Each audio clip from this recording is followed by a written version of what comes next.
What's up with that, young man? That's fine. We are talking about the extreme value theorem and its relationship to that theorem about, so here's the topology version, which I claim is basically the same. And that's sort of my goal for today, is to talk about why what I'm about to write, is actually the same as the extreme value theorem. The topological one is if f is continuous, say from one space to another, and A is compact, then F carries that to another compact set. So then F of A is compact. All right. And this, I said last time, turns out to be basically the same, although more general, of course, but basically the same as the extreme value theorem. And I'll write that again just to refresh our memory.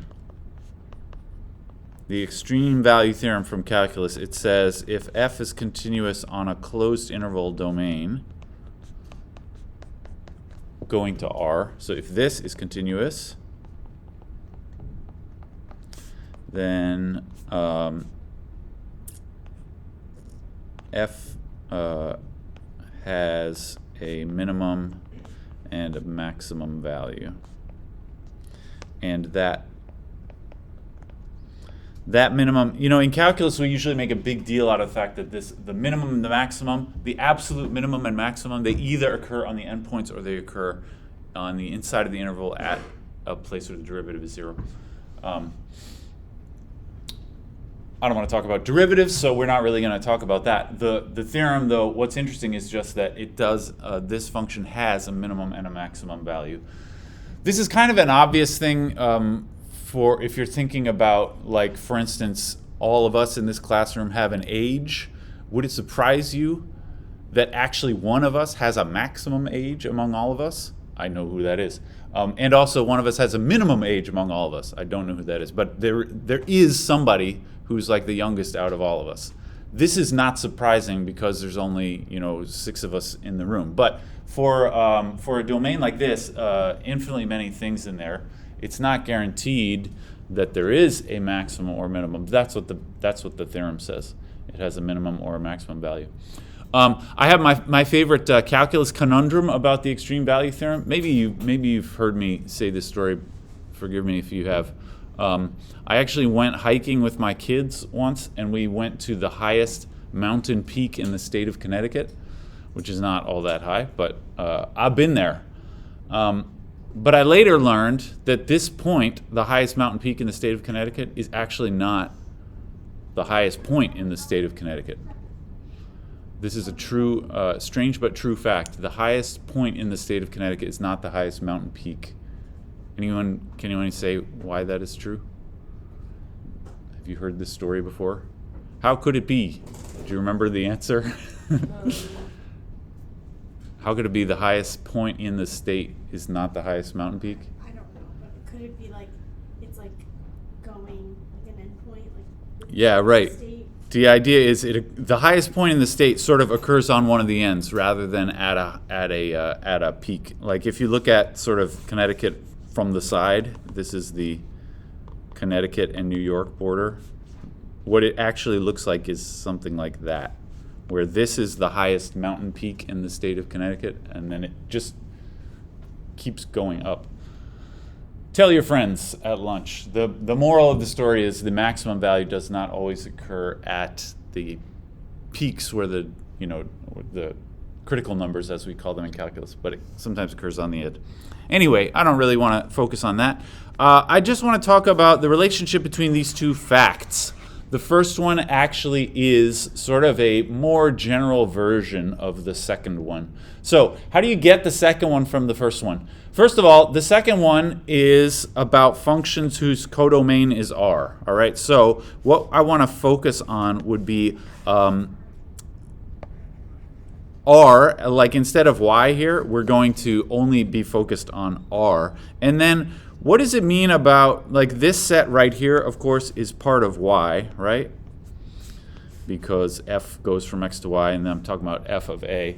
being a subset of Y. So let's think about what does a set in R, so if we're thinking of Y as being R, what does a set in R look like that's compact, and what does that have to do with the set which has a minimum and a maximum value? Actually, maybe we could start by talking about that. So in R, some sets have maximum and minimum values, right? And some don't. So some sets have minimum and maximum values. Some don't. The typical example of a set which does have a minimum and a maximum value would be something like that. So this one has a minimum and a maximum. Right? Can we give me an example of a set in R which does not have a minimum and a maximum value?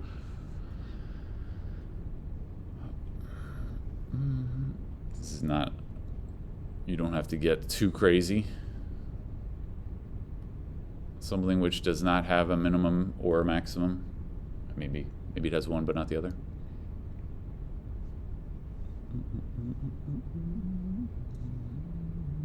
Yeah?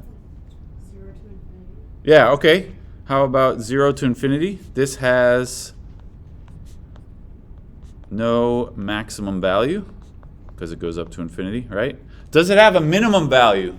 Actually, I don't know if you intended to say the open interval at 0 or closed. Actually, that also does not have a minimum value. You could say 0 is the minimum, but 0 isn't part of this set. I would say this is something you talk about in real analysis. Not every set has a minimum and a maximum. Every set, every bounded set has a sup and an inf. You could say the inf of this set is 0, but there is no minimum value. So this has no maximum value, also no minimum value.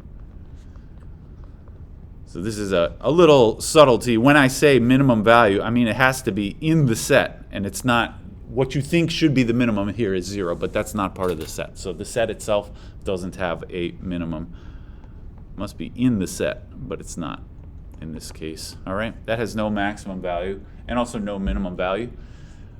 Also, I think if we just take like an open interval, an ordinary looking open interval, 0 to 1, this also has no minimum or maximum value in that set, right? It has a sup and an inf, but it doesn't have a minimum or maximum value. Has no minimum or maximum, right? That's in the set. So in general, can we say something about what does it take for a set in R to have a minimum and a maximum value? For a set in R to have a minimum and maximum, it ought to be first of all, to disallow something like this, I don't want the set to go up to infinity, right? Because then it definitely doesn't have a maximum. I would say then if we want it to have a minimum and a maximum, it should be bounded, right? It should not go out to infinity or out to minus infinity. It ought to be bounded. Otherwise, it's definitely not going to have a maximum if it goes up forever. And what else? How could we say something that would disallow, say, this kind of situation? This has no minimum or maximum because the values are just missing. I want to say something else. You could say the set should be closed. Yeah, it should be bounded, and to disallow this kind of situation, it should also be closed. Right? Does that sound familiar to anybody? Bounded and closed. Yeah, this is compact. So actually there is a big relationship between having a minimum and a maximum, at least as far as subsets of R. Having a minimum and a maximum actually is very much related to being compact. So that actually is a theorem that is not so tricky to talk about. And this actually, you may have done a proof of this in your real analysis class, although probably the terminology you're using was a little different. But anyway, it says if A is compact, A as a subset of R, that's what we're only talking about, subsets of R, then it has a minimum and a maximum. All right. Can I just say specifically what I mean by that? I.e., there exists, say, a minimum and a maximum. I'll call them a little m and a big M. And they have to actually be in the set A, such that M is less than or equal to A, less than or equal to the big M for all A in A. All right. So there's a minimum and a maximum element, the little m and the big M. They are both actually in the set A, and this inequality thing just means all the values in the set are in between the little one and the big one. All right. So and then our goal is to, well, no, I haven't started writing any of the proof. This is just what it means when I say it has a minimum and a maximum. Okay, let's see if we can make this work out. What's tricky, slightly tricky, I guess, about this is that the conclusion is there exists this stuff, and you just have to sort of pull these out of nowhere. You have to say what they are when you're not really given much to go on other than just that A is compact. So anyway, I'm going to say let A be compact before I start trying to think about it. All right, and we have to find the little m and the big M. So if I were to draw a picture of this situation, first of all, you know, compact in R, I'm not even going to think about open covers or whatever. I'm going to think about closed and bounded, right? So A is closed and bounded. That's the high number L.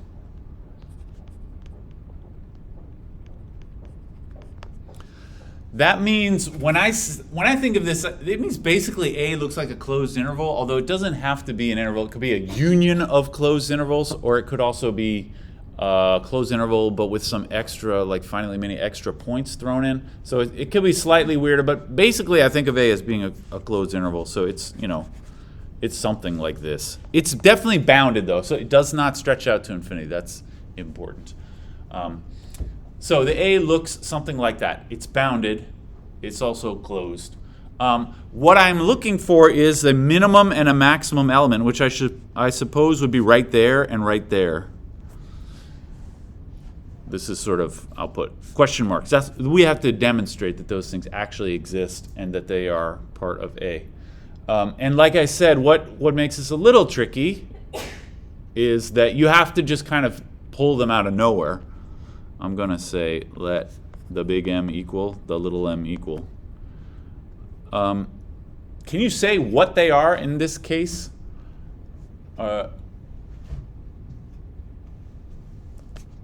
Here's a hint. You can't say, don't write this down. You can't say that, even though that's what I want it to be. But the whole point of this is to show that that actually exists.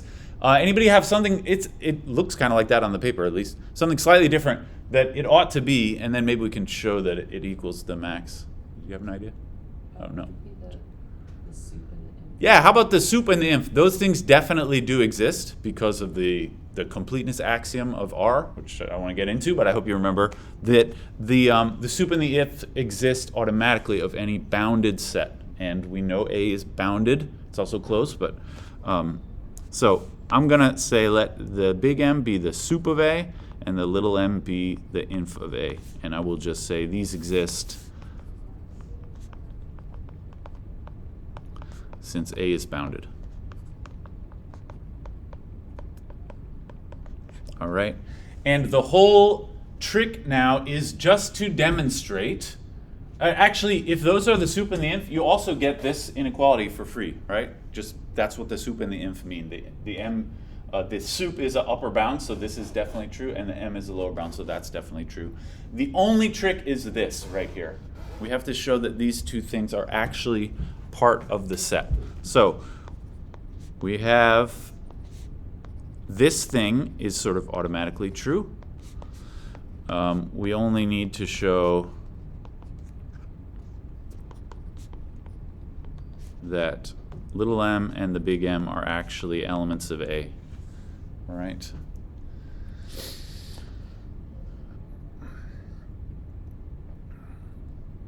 That's what we got to do. Can we just do one of them? I mean, the other one is the argument that you use for both of them is basically the same. So let's show that the big M is in the set A. And you can do this. Actually, there's a few different ways that you could do this. In a real analysis class, you might use some theorem about the soup. There were some theorems about if something is the sup of a set, then there should be like a sequence from that set which approaches that point.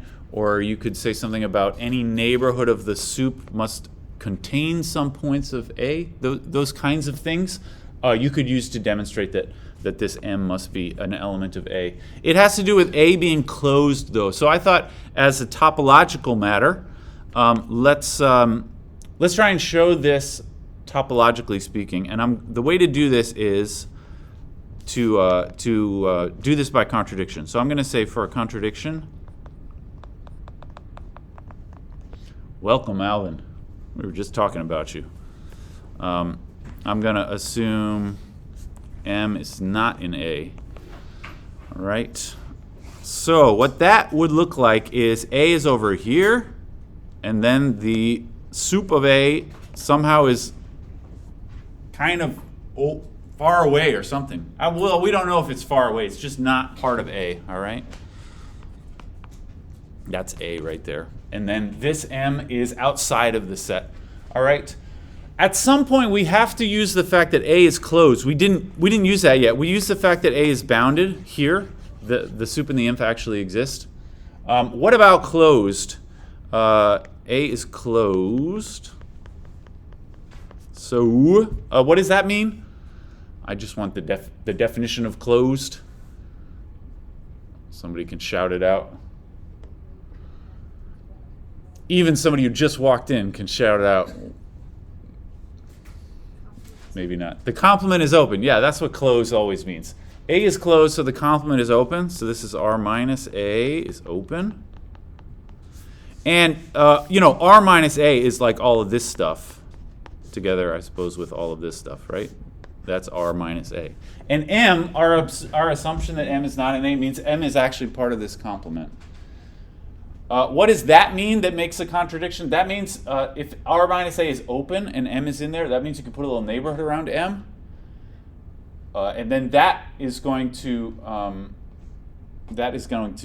contradict the fact that M is the least upper bound, the sup. Let me see. R minus A is open, and then I will say M is in R minus A. So there exists a neighborhood,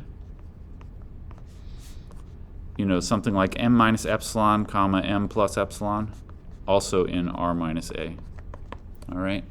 And so the picture that we have here is A is like this, M is over here, and there's a little M minus epsilon to M plus epsilon that are still all of those things. This entire little neighborhood is outside of A. All right? And what's wrong with that? That means M is not the sup, because you could shrink this down a little bit and it would still be an upper bound. That's the contradiction. All right? You can see actually this is the same as some kind of theorem about any neighborhood around the sup must intersect with the original set. That's a theorem from analysis. Anyway, this means right here, this means so M is not the sup, since M minus epsilon is a smaller upper bound for A. All right.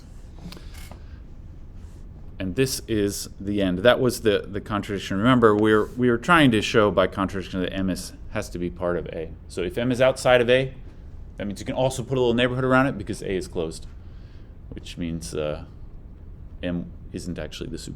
All right, that was our last sort of technical theorem for the semester, I suppose. That was my only kind of theorem that I wanted to do today. All right, so what did we say here?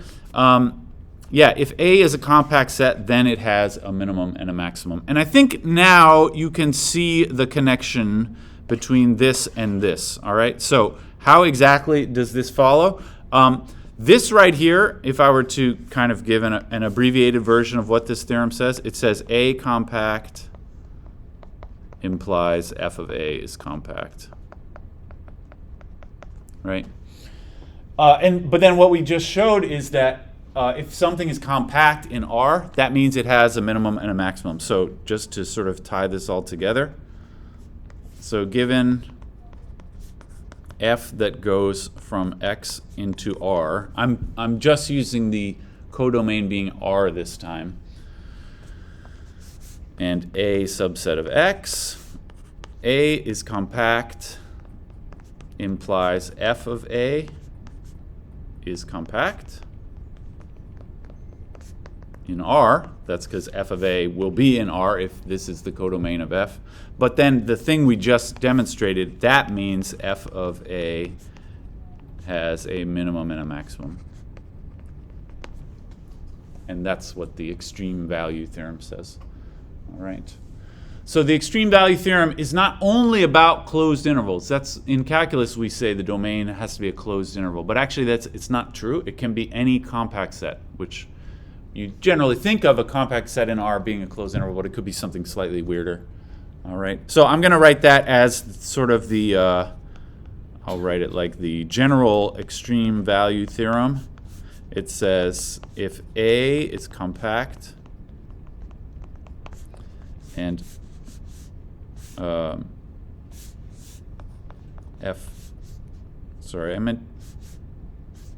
that's okay.